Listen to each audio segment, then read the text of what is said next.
Welcome to all of you. आज के Modi care wellness programme में जो कि आज हम लोग हार्ट प्रॉब्लम के ऊपर लेने जा रहे हैं और इसमें स्पेशली सबसे common heart problem coronary artery disease के ऊपर लेने जा रहे हैं। क्योंकि ये मेरी फैमिली हिस्ट्री का भी पार्ट है तो मैं इसमें आपको प्रैक्टिकल एस्पेक्ट्स को पहले समझाऊंगी, उसके बाद मैं थ्योरेटिकल एस्पेक्ट के ऊपर आऊंगी। तो प्रैक्टिकल एग्जाम्पल के तौर पर सबसे पहले मैं आपको अपने फादर का ही एग्जाम्पल लेने वाली हूँ, जिसमें मेरे फादर को जो डायबिटीज़ की प्रॉब्लम है वो करीब 40 साल से थी, लेकिन वो अपनी डायबिटीज़ को टोटल अंडर कंट्रोल में रखा करते थे और आज वो 80 साल के हैं।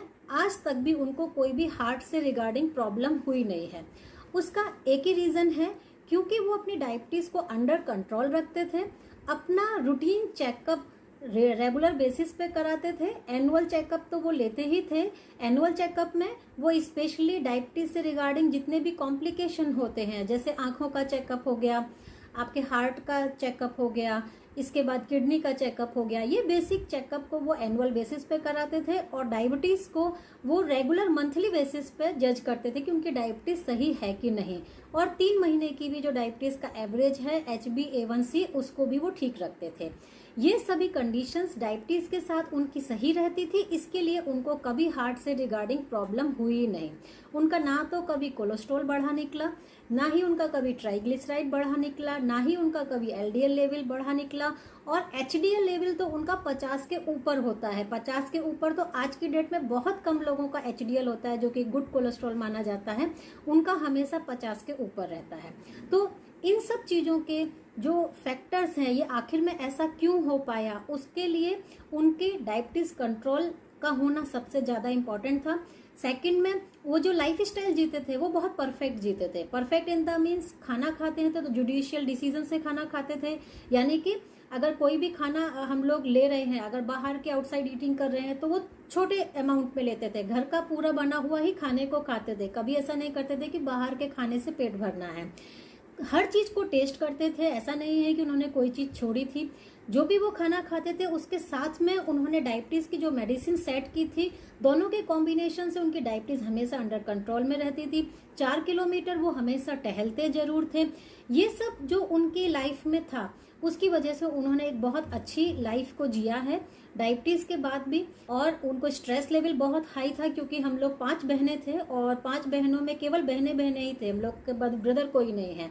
तो 5 लड़कियों को पढ़ाना, उनको उनके पैरों पे खड़ा करना और फिर उनकी शादी करना, ये वही फादर समझ सकता है जो जिनकी 5 लड़कियां होती है, और उनकी पूरी जिम्मेदारी उठाना, उसके लिए वो बहुत हार्ड वर्क करते थे। प्रोफेसर थे मेरे पापा मैथमेटिक्स में, कॉलेज बिपिन बिहारी कॉलेज झांसी में प्रोफेसर थे।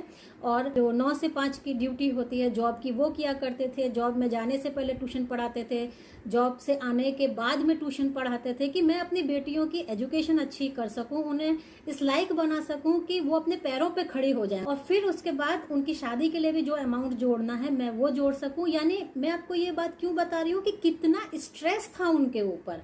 मतलब जरूरी नहीं है कि हम लोग सोचे आज की लाइफ में हम लोगों के ऊपर बहुत ज़्यादा स्ट्रेस है, इसके लिए हम लोग बीमार पड़ रहे हैं, इसलिए हम अपनी केयर नहीं कर पा रहे हैं।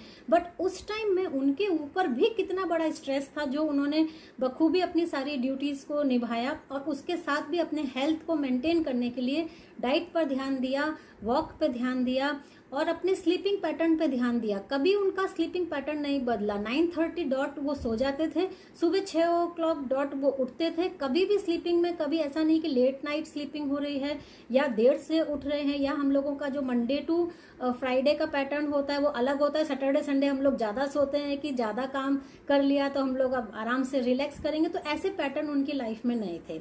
यही एक रीज़न था कि उनकी आज 80 साल की उम्र है, वो बहुत फिट हैं, आज भी 4 किलोमीटर चल पाते हैं और आज भी उनकी जो हेल्थ की सारी जो कंडीशन है वो अंडर कंट्रोल में है।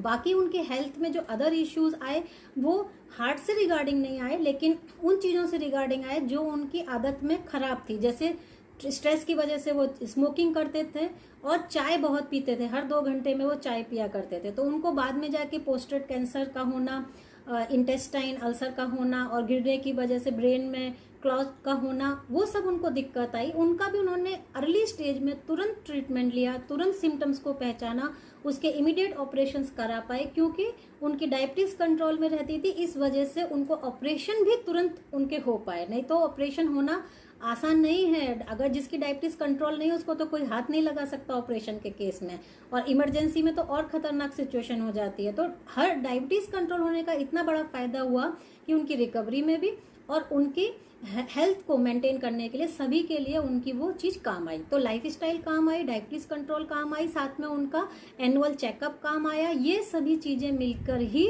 उनकी लाइफ को आज 80 साल के ऊपर होने पर भी कोई हार्ट की प्रॉब्लम नहीं है। ये उनकी केस हिस्ट्री है। बताती हूँ अपनी फैमिली की ही।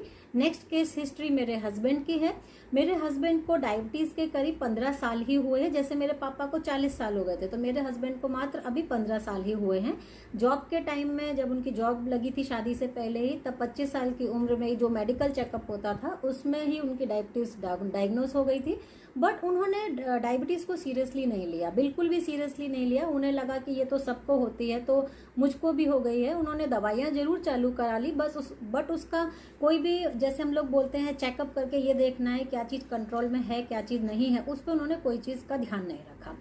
इसके बाद साथ में उन्होंने अपनी फूडिंग हैबिट पे भी कोई ध्यान नहीं दिया। वो जैसा जीते थे वैसे ही जीते रहे, जैसा खाते थे वैसे ही खाते रहे, लेट नाइट स्लीपिंग करते थे, सुबह ऑफिस के लिए जल्दी भागना होता था, एक्सरसाइज बिल्कुल जीरो थी।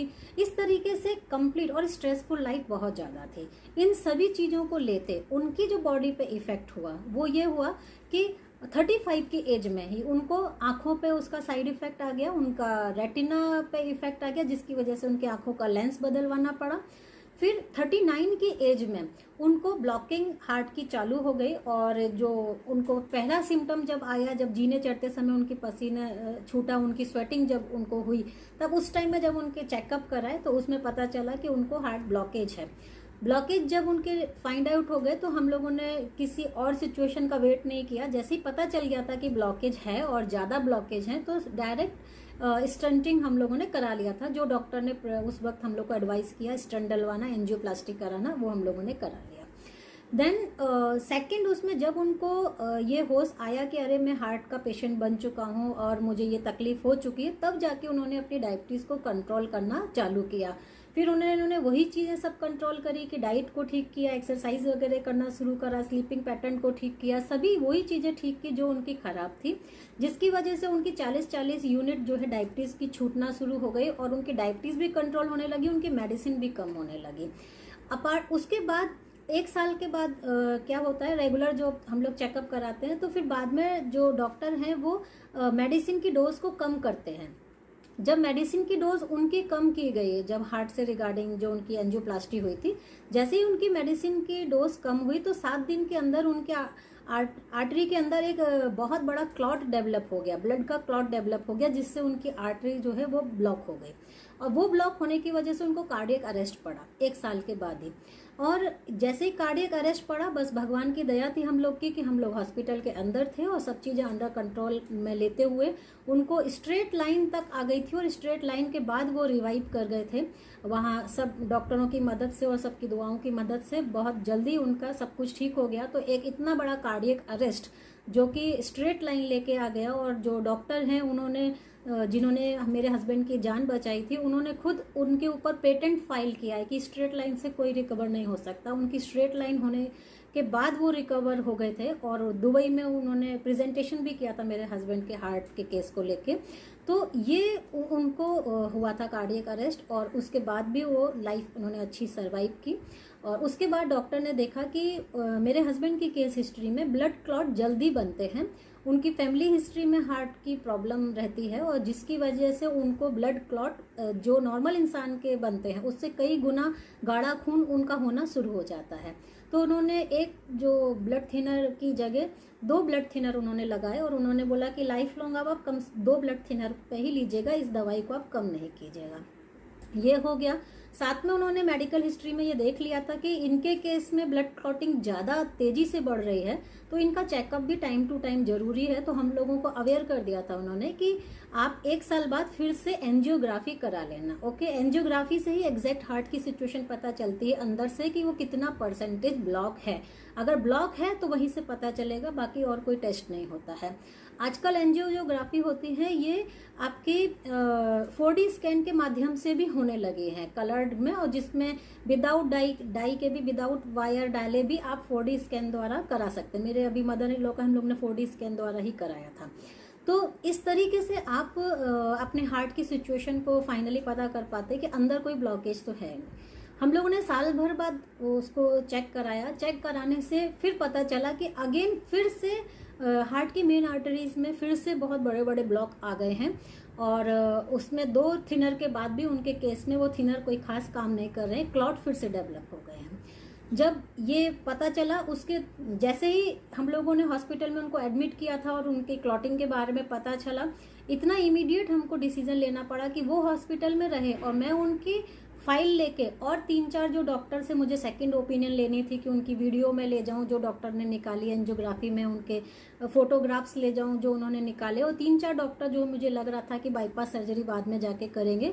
तो हस्बैंड मेरे एक हॉस्पिटल में ही रहे जहां उनकी टेस्टिंग हुई थी, और मैं खुद 3-4 हॉस्पिटल को रिफर करने के लिए, 3-4 अच्छे डॉक्टरों को रिफर करने के लिए कि सेकेंड ओपिनियन ले लूँ कि मुझे बाईपास सर्जरी अभी करानी है कि नहीं।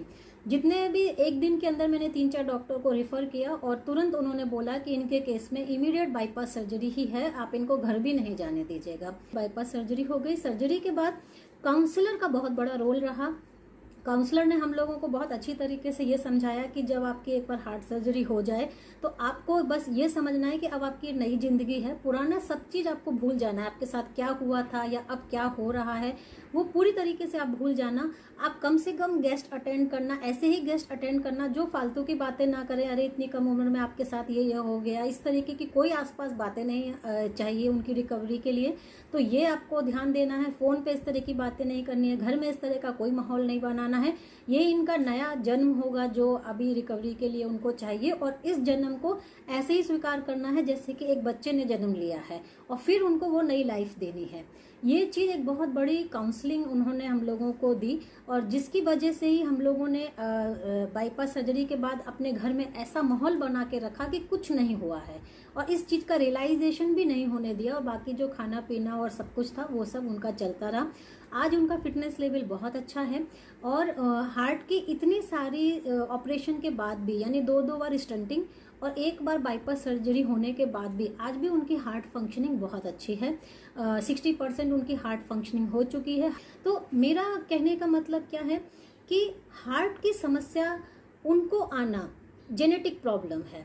उनके ब्लड में जो क्लॉटिंग की समस्या है वो जेनेटिक है, जो कि 2 ब्लड थिनर होने के बाद भी वो बार बार ब्लड क्लॉट करता है, और अनकंट्रोल्ड पहले डायबिटीज रहा करती थी जिसकी वजह से हार्ट प्रॉब्लम जल्दी आ गई, बट अभी कंट्रोल होने के बाद भी ये समस्या बार बार इसलिए आ रही है क्योंकि ये प्रॉब्लम लाखों में एक को होती है जो उनको है।